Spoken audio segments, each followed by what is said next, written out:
Assalamualaikum warahmatullahi wabarakatuh. Salam pojok hukum. Gimana dulur kabarnya hari ini? Baik-baik saja dulur. Ini kebetulan saya berada di atas permukaan air laut. Ya istilahnya saya di kebetulan ada di salah satu hotel yang baru 2 bulan dulur di sini. Jadi saya coba sambil menerangkan tentang pojok hukum dulur. Ini mungkin dulur lebih kepingin tahu spesifik mengenai apa yang dimaksud dengan pencemaran nama baik. Kadang-kadang dulur itu orang-orang mungkin umum itu menganggap bahwa oh itu termasuk apakah pencemaran nama baik, oh apakah itu menghina atau menista atau apa, itu termasuk saya laporkan pencemaran nama baik dan lain sebagainya. Nah dalam episode kali ini saya akan mengulas dulur, membahas tentang apa itu pencemaran nama baik, yaitu merujuk kepada pasal 310 sampai dengan 321 KUH pidana. Nah, untuk itu sebelum saya lanjutkan, tolong tetap dulur like, komen, share, dan subscribe. Jangan lupa untuk berlangganan pojok hukum, pencet tombol lonceng. Oke dulur, saya lanjutkan lagi setelah berikut ini.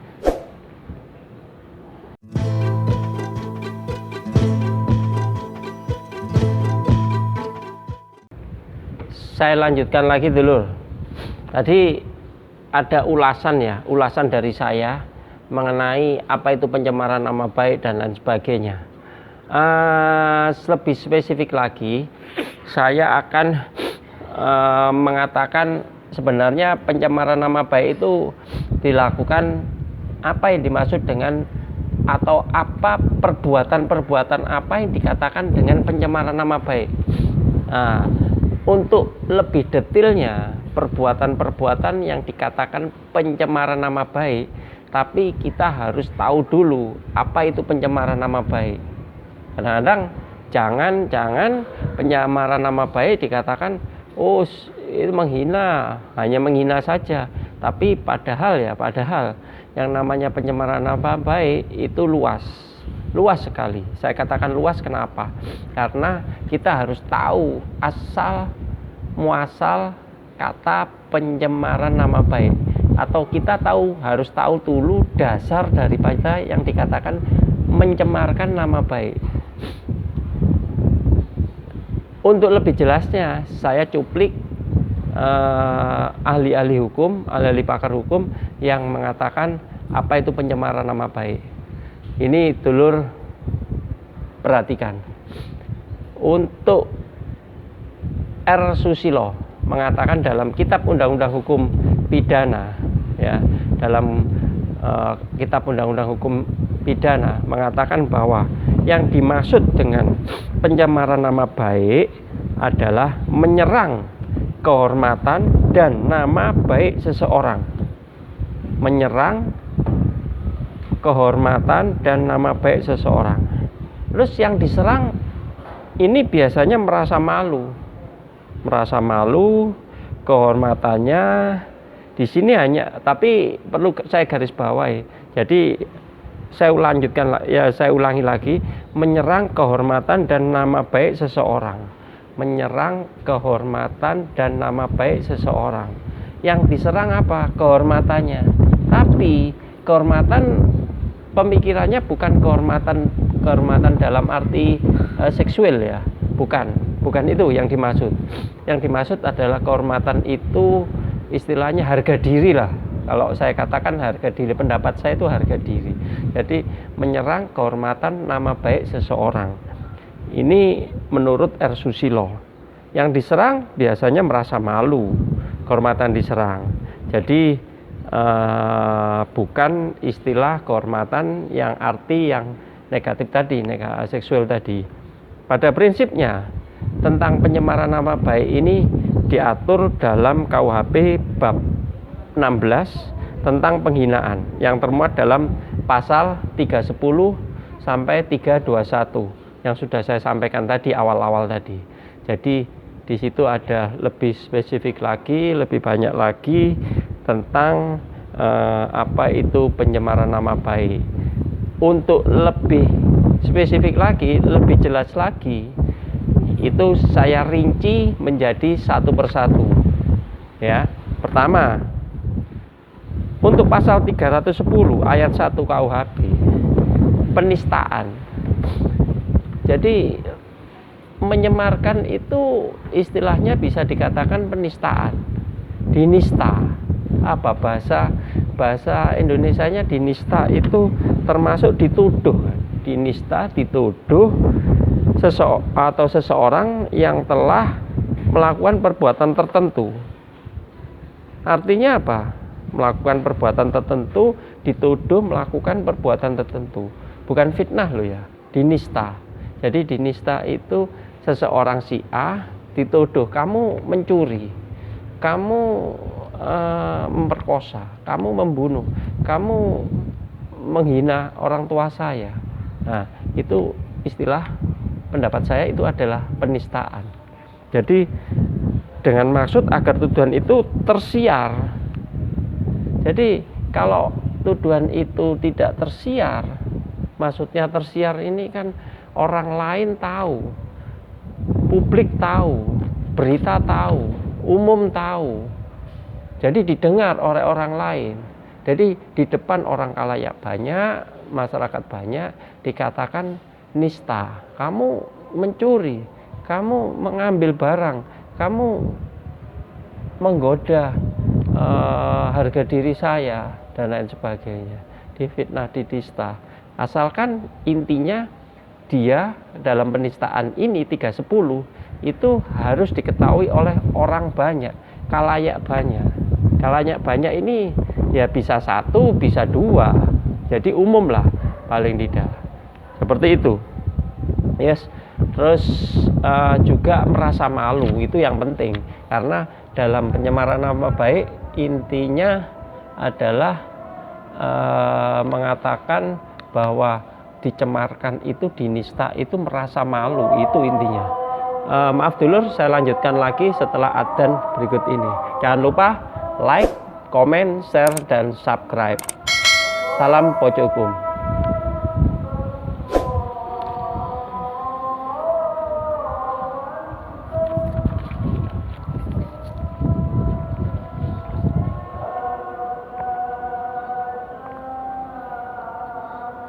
Oke dulur, saya lanjutkan lagi. Alhamdulillah kita sudah dengar adzan tadi.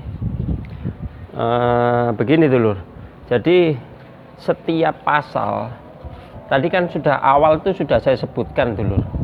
Untuk pencemaran nama baik ini adanya di bab 16 pasal 310 sampai 321. Sedangkan unsur daripada penyamaran nama baik itu kan macam-macam, ada menista, menghina, memfitnah, dan lain sebagainya. Nah, sedangkan pasal yang dituduhkan biasanya pihak penyidik, pihak diberikan kepada pihak tersangka itu atau terdakwa itu biasanya setiap pasal itu mempunyai ciri khas sendiri-sendiri. Jadi masuk dalam unsur mana si pelaku ini, apakah dia masuk dalam pasal 310 ataukah dia masuk dalam pasal 311 atau masuk dalam pasal 315 atau masuk dalam pasal 321. Itu tergantung dari proses penyidikan. Ciri daripada pidana kan seperti itu. Jadi KUHP biasanya mempunyai spesifikasi unsur-unsur yang harus dipenuhi. Itu tadi sudah saya gambarkan ya. Untuk pasal 310 tadi kan menista, istilah menista ya istilahnya ya sama dengan menghina lah. Yang jelas menghina ini tadi kan dalam bentuk saya tuduh kamu bahwa kamu itu membunuh, bahwa kamu itu memperkosa, bahwa kamu itu mencuri, bahwa kamu itu apa dan lain sebagainya lah, contoh-contoh seperti itu. Tapi perlu saya garis bawahi dulu, untuk pasal 310 untuk menista itu harus yang pertama itu tadi, yang kedua menghina ya, merasa malu, yang kedua harus diketahui oleh publik. Jadi tahu, biasanya kalau diketahui oleh publik biasanya ya otomatis tidak dalam ruangan tertutup dulu, otomatis kan dalam ruangan umum gitu. Terus yang ketiga, unsur yang ketiga adalah menista dalam 310 itu biasanya bukan biasanya ya, unsurnya yang harus dipenuhi itu harus berupa gambar maupun tulisan. Nah, ini kalau dikatakan gambar maupun tulisan, ini ada lex spesialis, ada yang lebih khusus lagi, ada undang-undang IT. Mungkin dulur-dulur yang mungkin tahu ada undang-undang informasi transaksi elektronik, ini bisa dikatakan menista juga. Karena apa? Di lex spesialis di undang-undang informasi transaksi elektronik dikatakan di situ mengirim gambar dengan menjelek-jelekan seseorang itu masuk dalam pencemaran nama baik. Kita nggak usah terlalu melebar ke undang-undang IT lah, kita menjurus kepada KUHP aja dulu, secara teks generalis saja, secara umum saja. Untuk 310 itu yang penting, satu, merasa malu, dihina, dinista. Terus yang ketiga adalah berupa di publik. Terus keempat adalah dengan cara tulisan atau gambar. Sedangkan saya bacakan lagi, ini masih menurut R. Susilo dulu, masih menurut R. Susilo untuk pasal 311 fitnah. Nah, ini fitnah. Merujuk pada penjelasan R. Susilo tentang pasal 310 yang saya sebutkan tadi ya, sebagaimana kami sarikan, perbuatan dalam pasal 310 ayat 1 dan 2 tidak masuk menista atau menista dengan tulisan. Nah, ini beda. Sedangkan untuk pasal 311 biasanya bukan dalam bentuk tulisan, dalam bentuk penistaan tulisan. Kalau dia dalam bentuk penistaan tulisan bukan masuk dalam pasal 311, tapi masuk dalam pasal 310 tadi. Ini malah kalau pasal 311 dituduhkan, ini tidak masuk, bisa dapat dihukum si tersangkanya ini atau terdakwanya ini. Apabila tuduhannya dilakukan dengan memberi kepentingan umum atau terpaksa membela diri, dalam ini hakim barulah akan mengadakan pemeriksaan apakah betul-betul penghinaan itu telah dilakukan oleh terdakwa. Karena apa?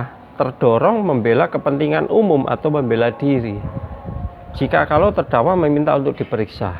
Nah, untuk pasal 311 dan 312 saya terangkan ya dulur, ya terangkan untuk pendapat saya. Ini menurut R. Susilo tadi, bahwa apabila dia dalam pembelaan diri, contoh pembelaan diri ini apa ya? Dia katakan, oh tidak benar itu, dia fitnah, dia salah di muka umum dalam bentuk tulisan.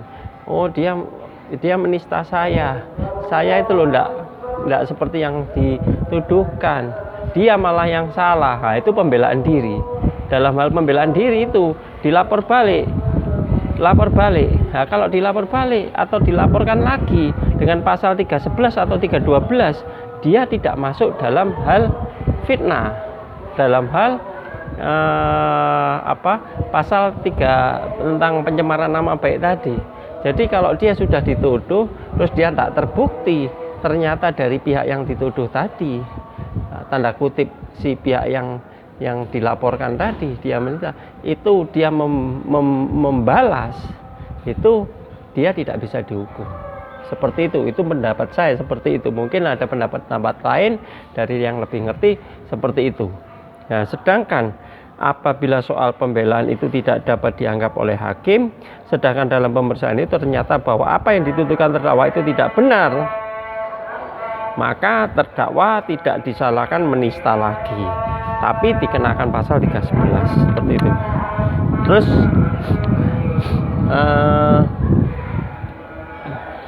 Untuk yang keempat tadi sudah saya sebutkan. Yang pertama ada penistaan, yang kedua adalah penistaan surat ya, untuk pasal 310 ayat 1 dan 2. Terus yang ketiga adalah fitnah, yang keempat adalah penghinaan ringan. Nah, ini apa itu penghinaan ringan? Ini masuk tetap dalam jajaran unsur dari pencemaran nama baik tadi. Pencemaran nama baik. Perbuatan apa yang dikatakan pencemaran nama baik? Ya, ini masuk dalam jajaran mulai dari 310, 311, 312, 315. Nah, ini sekarang tentang penghinaan ringan. Ini banyak diterapkan dalam fakta atau dalam lingkungan di masyarakat. Biasanya kalau penghinaan ringan ini banyak sekali ya diterapkan ya, karena apa? Kadang-kadang orang dianggap kalau pencemaran nama baik ancaman hukumannya bisa 4 tahun dan lebih, padahal bisa saja diterapkan pasal 315 yaitu penghinaan ringan. Saya bacakan dulu. Penghinaan seperti ini dilakukan di tempat umum, sama dengan pasal 310, 311, 312 ya toh, yang berupa kata-kata makian sifatnya menghina. Menurut R. Susilo dalam penjelasan pasal 310 KUHP, sebagaimana kami sarikan, mengatakan bahwa jika penghinaan itu dilakukan dengan jalan lain selain menuduh suatu perbuatan, misalnya dengan mengatakan anjing, asu, sundel, bajingan dan lain sebagainya, itu kan juga menghina di muka umum, mengolok-olok di muka umum. Itu sebenarnya bukan pencemaran nama baik yang sifatnya berat, itu pencemaran nama baik yang sifatnya ringan, bahkan ya dianggap itu ringan. Ini menurut R. Susilo dalam pasal, dimasukkan dalam pasal 315 seperti itu. Jadi perlu saya simpulkan bahwa untuk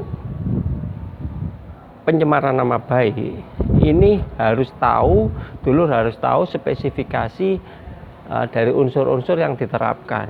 Bisa pencemaran nama baik, bisa fitnah, bisa penghinaan, bisa tentang penghinaan ringan dan lain sebagainya, sampai kepada pasal 18. Kalau saya cupli, menurut pasal 317 KUHP, ini nama Anda semakin tercemar itu adalah perbuatan fitnah. Ini ada lagi menurut R. Sugandi terkait pasal 318, 317, 318, yaitu hukumannya ialah paling tidak melakukan kejahatan ini bisa dipidana. Biasanya untuk hukumannya adalah bisa paling lama 1 tahun 4 bulan. Jadi sebenarnya kalau saya mengatakan dalam bahasa hukum atau bahasa sehari-hari hukum saya, ini pasal pencemaran nama baik ini merupakan pasal karet. Jadi pasal karet ini saya anggap pasal yang ringan. Jadi pasal-pasal yang mudah diterapkan dan mudah tidak dipenuhinya pasal ini. Banyak kasus-kasus pasal pencemaran nama baik ini tidak ke ranah pengadilan, tidak ke ranah meja hijau, banyakkan ke ranah sebelumnya ada mediasi dan lain sebagainya. Jadi terlalu riskan lah kalau diteruskan ke ranah meja hijau, karena ancamannya juga tidak terlalu berat atau unsur-unsurnya kadang-kadang tidak terpenuhi dalam pasal 310 sampai 321 KUHP. Makanya sekarang ini lebih spesifik lagi untuk pasal pencemaran nama baik ini. Sekarang dengan semakin majunya teknologi, informasi, sosial media dan lain sebagainya, ini banyak sekali pencemaran nama baik dikhususkan lagi menjadi informasi transaksi elektronik. Jadi kalau dulur-dulur masyarakat umum pada umumnya ya, yang kadang-kadang ini melalui sosial media, melalui WA, melalui Facebook, melalui IG dan lain sebagainya, terus menghina seseorang, memfitnah seseorang yang tanpa bukti atau informasi kejelasan, meng-share gitu aja, menyebarluaskan gitu aja, itu sudah masuk kepada pencemaran nama baik, sudah masuk ke Undang-Undang IT, Informasi Transaksi Elektronik. Bahkan dalam Undang-Undang Informasi Transaksi Elektronik ancamannya tidak seperti yang sebelum-sebelumnya, seperti pasal 310 sampai 321 KUHP itu cuma 1 tahun berapa bulan, tapi kalau itu bisa sampai bertahun-tahun, bisa 4 tahun, 5 tahun, 6 tahun dan sebagainya, bahkan melebihi dari pasal pembunuhan, pasal ancaman pembunuhan maksimal sampai sekian, terus denda juga seperti itu. Jadi saya saran dalam pojok hukum kali ini menambah wawasan, menambah pengetahuan bagi dulur-dulur semua. Janganlah mudah sekali informasi itu harus ditelaah. Jangan mudah sekali meneruskan atau menghina seseorang melalui sosial media, bahkan melalui luar juga. Saya bukan mengatakan sosial media jangan, tapi di luar dari sosial media boleh, tidak, tapi juga semuanya juga harus ditelaah lebih lanjut, informasi, terus kesabaran, terus apabila Anda dihina, Anda jangan terpancing dan lain sebagainya. Makanya dalam pojok hukum kali ini saya berkali-kali menghimbau, memberikan edukasi lah, sepengetahuan yang bisa saya sampaikan. Oke dulur, semoga informasi ini membawa berkah, barokah, dan selalu tetap sehat, waspada. Jangan lupa tetap dulur dukung saya dalam pojok hukum, like, komen, share, dan subscribe. Jangan lupa apabila dulur kurang puas informasi yang saya sampaikan, mungkin dulur lebih paham, lebih tahu, silahkan di kolom komentar atau langsung menghubungi di WA saya di 083 830 673557. Saya kira cukup sekian. Mudah-mudahan sukses. Salam pojok hukum. Wassalamualaikum warahmatullahi wabarakatuh.